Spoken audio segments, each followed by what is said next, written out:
This week on RVER, sponsored by Progressive Insurance. Hey, Chief, we got a damaged RV on its way to the OR. Well, that sounds like a job for the new head of RV surgery. Wait, are you promoting me? Congrats, Martinez. Doctor, that RV's flatlining. Well, that sounds like a job for the new head of nursing. So you're just promoting everyone now? Yeah, kind of looks that way, doesn't it? When your RV really needs saving, Progressive has you covered. See if you could save with a leader in RV insurance. Progressive Casualty Insurance Company and affiliates, covered subject to policy terms. Welcome to the Fantasy Throwdown Podcast. The Fantasy Throwdown Podcast. Bringing you the latest from the world of daily fantasy sports and gambling, so you can stop Googling how to join a squid game to cover all those parlays you thought were such a sure thing. Now, sit back and listen to one of the sharpest minds in the game. Here's your host, Dwayne Callender. Welcome to the show, everyone. We have U.S. Open tennis on the cusp of beginning and quite a bit of storylines to discuss. So let's get right down to it. Serena Williams has announced her retirement from tennis. And, you know, we know this is the last dance, if you will. Basically, she's going to be competing in singles competition. She's also going to do doubles competition with Venus. Venus hasn't necessarily said this is the last hurrah for her, but for all intents and purposes, it probably is too. So, you know, Venus is going to be in doubles, and this probably is going to be the last time you're going to see the Williams sisters, to be perfectly honest. So, you know, it is the end of an era. I hope tennis fans truly appreciate what's going on and it doesn't turn into this nasty back and forth, because I don't know why tennis fans always have to make it a competition as to who's better, who's more important between Serena and all these other great players. You know, you should be just appreciating the tennis for what it is. But let's just talk about the outset of the women's draw, because to be perfectly honest, the only thing I could say about the women's draw is that it's wide open, because if Emma Raducanu can win it, like we saw last year, and it was down to her and Leila Ann Fernandez, pretty much anyone can win the women's draw for the U.S. Open. There's no one that I would say is a slam dunk, but I will say that the overall favorite should be the favorite in Iga Swiatek. Iga has been the best tennis player all year. Her weakest surface was on grass at Wimbledon. She lost at Wimbledon, where her winning streak was snapped. And, you know, she had a winning streak of, I want to say it was 49 in a row. But let's be honest. It doesn't really matter, because it's a clean slate, and we always talk about this, like with down the stretch, like how you playing down the stretch. You know, her performances since Wimbledon, which also we'll get to this a bit later on, because of all the things that were going on between the banning of the Russian athletes, pandemic. You know, the Wimbledon rankings didn't matter. So realistically, Swiatek is the overall number one. Was never impacted by the rankings, and you know, you're going to see some weird rankings in this draw, but Swiatek is a plus 300 bet to win it all. I mean, it's not a great bet, because I mean, it's plus 300 in a wide open field. So could you make the bet? Certainly. I'm not going to crush anyone from doing it, but I think you do need to take a little bit more advantages of the opportunities here. And let's just talk about Serena, because, you know, everyone's going to be wondering, you know, it's Serena's last hurrah. Can we bet her? So here's the thing. The line on Serena is wide enough where I can say, sure, go for it. It's 3,500. So you bet 100 to win 3,500 outright. Can Serena actually do it? Doubtful. Mainly because I don't think Serena's body at this stage of her career is capable of holding up through an entire 2-week period for a major. It's just that's the sad reality of the situation. Serena's body at this stage, with so many injuries and layoff due to those injuries and childbirth and everything else, at the age she's at, it's hard. It's just hard in the women's game. The power's still there. It's just the consistency to deliver on that power that becomes the issue. And I don't think it's a bad bet. I think there are way worse bets on the board than taking Serena at plus 3,500 because I remember watching as a kid Jimmy Connors make his run in the U.S. Open. So there's always a chance in New York, especially with Serena's power and her ability to push some of these tennis players around the court. The issue is there are still some heavy hitters in this field that, unless the draw breaks perfectly for Serena to avoid some of those folks in her draw, that's what has me concerned. Because I know they said they gave Serena a bad draw with her facing a number 2 seed and potentially round number 2 in Kontakovic. Kontakovic's been hot garbage this year. So Kontakovic, if the Wimbledon actually had rankings, would have fallen way out of any ranking to be anywhere near number 2. So to me, that argument doesn't hold any water. I think the truth of the matter is for Serena, the issue becomes, does she end up having to face Muchova in round 3? That, to me, is more of a sign of if Serena is ready to make a deeper run. Because if she can get past round 3, that's when I think this opens up way more in her favor. Because I don't necessarily like the other players in the draw. Like Leyland Fernandez did not have a great year. Samsonova, maybe she might be in the mix of past round 4. So this really just kind of comes down to, is Serena able to just stay healthy? Because I like Serena's draw compared to some of the other draws in here. Like I don't think it's necessarily that big of a concern. Just being perfectly honest, I think it's very doable for Serena. So to me, it's just a matter of, can she stay healthy? I just don't see it happening. That's the long and short of it. But if you're taking a shot on someone, yeah, not the end of the world. The player I will say is a bad bet is the defending champion. And Emma Raducanu, everyone's going to be jumping on her because she's plus 1,600. But as the defending champion, she's plus 1,600 for a reason, folks. She fired her coaches. She's been inconsistent all year. And she fired her coaches before going on this up and down 2022 year. She has not been good. Just being perfectly blunt. She has been kind of soaking it in, winning the major, and I think it comes crashing down. I see more than a few players capable of knocking her off. Now, on the other hand, if you're telling me Naomi Osaka, if I can get Osaka essentially at a better price than Raducanu, because Osaka's been anywhere from plus 2,400 to plus 1,800, I would take Osaka over Emma pretty much all day, every day. Like, there's no comparison between the two. Osaka is a far better player. Now, has Osaka even been remotely close to that player? Absolutely not. Mainly because the pressure of being number 1 got to her. The pressure of being a minority at the top of tennis and facing the pressures that Venus and Serena both went through.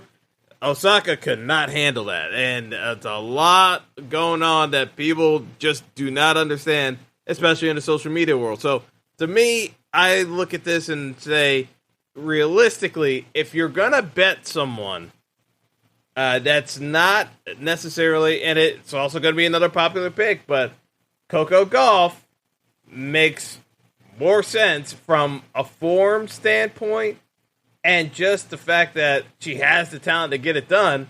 Coco Gauff has now advanced into the stage where she graduated high school earlier this year. She turned 18 years old. She's been in a singles final. She's ready to win a final. At plus 1,500, I think that's a more than fair line to jump on Coco Gauff. That's where I look at this and say that this is more along the lines of, is Coco ready to take that next step in her career? Because for me personally, I look at most of these players and I would say that, Simona Halep has injury concerns. Ons Jabeur has been a strong contender throughout the year. Sabalenka, you never know if her serve's going to go on her at any single moment. So it just didn't work. And, of course, she was one of those folks that, because of the nationality ban of being Belarus, she got blacklisted from Wimbledon. I look at, and Sakari has never gotten it done at a major. It's just, I'm throwing out names here that are all in this 1,600 to 2,500 range. Someone's going to win, but it is more of a dartboard. I would rather take more of a chance on Coco and Osaka than I would on some of these other names. That's just me personally. But, do I think Swiatek is the most likely person to win? Yeah, based off of her form throughout the year. I do think Swiatek, and again, her weakest surface was grass. She's back on the hard court again. This is one of her stronger surfaces. As long as she's not too banged up from all the matches she's played this year, Swiatek should be favored to win this. I don't buy the folks jumping on the Halep bandwagon at plus 800 because Halep's been injured, and even when she was healthy, she was not in the best form against some of these top players. I would take Coco over Halep all day, at this tournament. That's just the way I would look at it. Not to say it can't happen, but I just think from a line standpoint, why am I taking Halep at half the price that I can get Coco at? It just doesn't make sense to me. So that's the women's draw. On the men's draw, the story of it all is the fact that Novak Djokovic still won't get vaccinated and has opted to stay out of it. I'm just going to leave it at that. Folks would say it's unfair that he's being excluded. It is his own choice. Everyone else has done the requirements.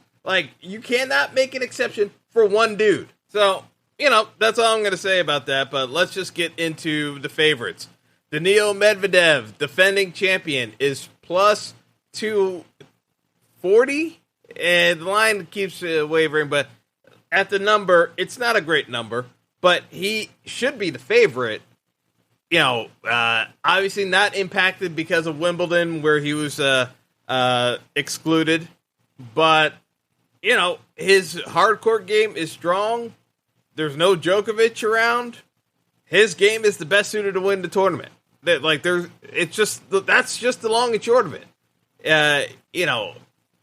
It's his game being on a hard court surface, serve. Now, has his form been in great shape? No. And that's the reason why I say it's kind of a weak bet, because if he's on, yeah, he's going to win. We haven't seen him in some time. So, he's played some of the smaller tournaments coming out of Wimbledon, but it's not as though he's been that much of a lock. I would say that, yes, he's a favorite. It's just not one where I'm looking at this and saying, if I get him at plus 200, plus 225, it's one you can throw in. But, am I throwing huge money on it? No, because I could see guys taking him out. And I know folks are going to want to bet Rafa Nadal. Plus 380, not crazy because if you look at this field, it's not that many guys that have gotten it done, and that's the thing. Tennis has been dominated so long by Federer, Nadal, and Djokovic that realistically, you don't have that many guys. Like, even when you have the Andy Murrays and Stan Wawrinka stand a man in the field, like, who are guys who have actually won majors, like, that's because all these young guys still haven't broken through yet. At some point, one of these guys got to break through. Now, we almost had it with Kyrgios. Here's the problem with Nick. Nick didn't win at Wimbledon, and because Wimbledon rankings didn't count, Wimbledon, it's like Wimbledon never happened. So Nick is a wild card entry, mainly because Nick dicks around way too many other tournaments over the years, and his ranking never improved because of it. He's a wild card entry. His draw is not that nice, to be perfectly honest with you. So even with Kyrgios at plus 1,000, could Nick make the run? Yeah. Can Nick be mature enough to handle the run? Maybe. Like, even his first round matchup against Kokkinakis is kind of a tough draw. Like, Nick's draw is rough. We'll see if Nick has what it takes just to button down and just kind of put his head down and just get it done.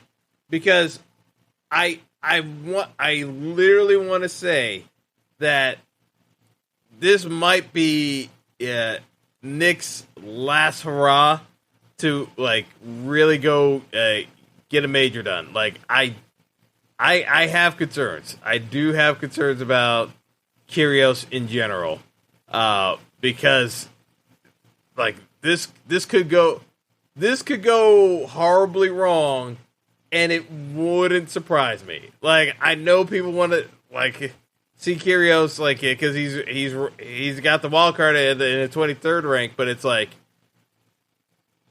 I could like, he's got a real chance to get it done, but man, it is hard with Nick. Because I've seen this happen. I've seen this happen enough times where people start putting stock in Kyrgios and he implodes. I've seen it happen so many times. So let's talk about some of the longer shots. Dominic Thiem, former champion at the U.S. Open 2 years ago, been injured pretty much ever since. Like, the dude has not been able to stay healthy. But on the flip side, if you're looking at if you're looking at it, like, he just has not been healthy. Like, he never got to defend his title. You know, I just look at it as, like, if you're looking at a guy, like, because he's over plus 3,000 to win the tournament. If you're looking at a dark horse draw, I think you have to consider Thiem, because he is talented enough to win it. We've seen him win it. Is his body going to hold up? This is like the Serena argument, but at least Thiem is younger, and so he should be in the prime of his career. It's just that it's wasting away. So with Thiem outright, again, he's plus 10,000. Like, plus 10,000, $100 to win 10,000. I'm just saying, he's one of the guys I would be looking at from a dart throw standpoint, along with Cilic, Marin Cilic. Cilic is plus 6,500. Those are the type of guys I'd be looking at. Even Andre Rublev, plus 6,500. Rublev, again, he made it to the third round last year. Like, he plays well on hard court surfaces. I'd be looking at Cilic, Thiem, and Rublev on the men's side as the dark horse candidates. But if you're asking me to pick a winner outright, like who I think wins this tournament, I'm going with Carlos Alcaraz.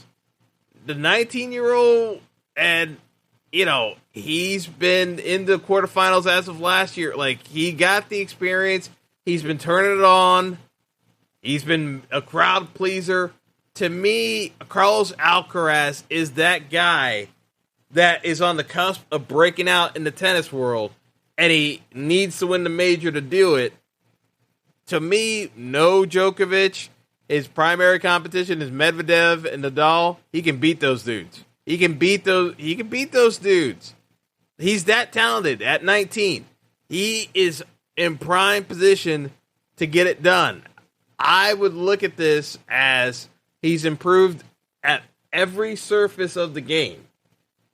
Clay court, grass, and even hard courts. He keeps improving. He's had a good run on the circuit leading up to the U.S. Open at plus 550. Alcaraz is my pick to win the U.S. Open. That's where I would go. So on the men's side, but I even think on the men's side, you can take some chances on the dart throws. And I know folks are going to concentrate their efforts on Nick Kyrgios at plus 1,000.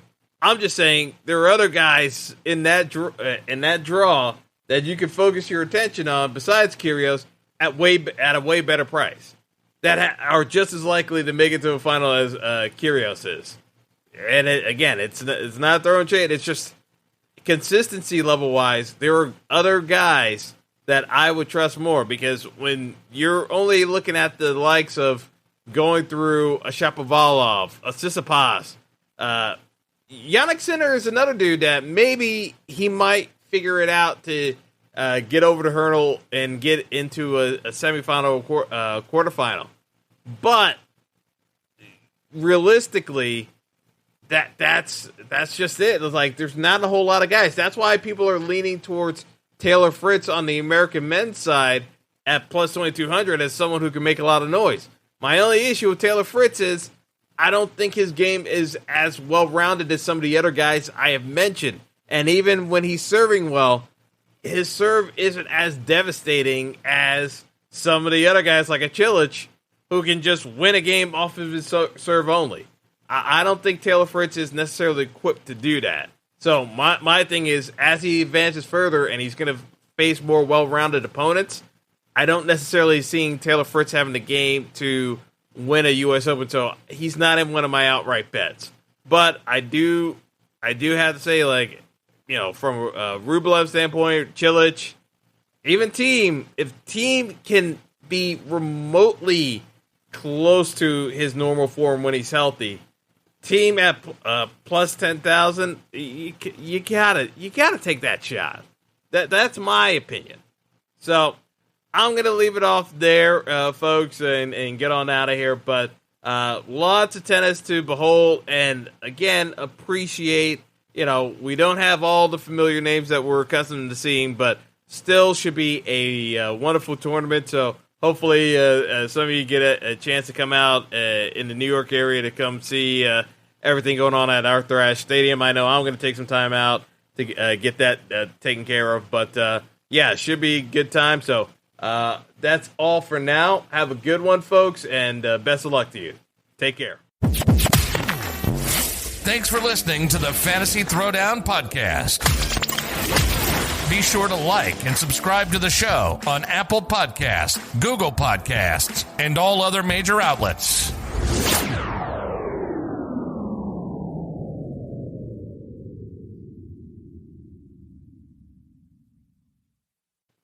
Outside, your headphones should sound like this. Not this. Samsonite, take what's yours. At Progressive, we know there's nothing like the feeling of riding a motorcycle with your crew on the open road. That symphony of engines roaring in perfect harmony. It's a feeling that would be impossible to recreate on the radio. Until now. Hit it, Jerry!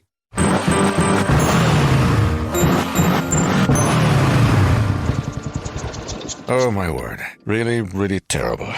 Was that a glockenspiel, Jerry? Quote with Progressive and see if you could save with America's #1 motorcycle insurer. Progressive Casualty Insurance Company and Affiliates. No, Jerry. It's over.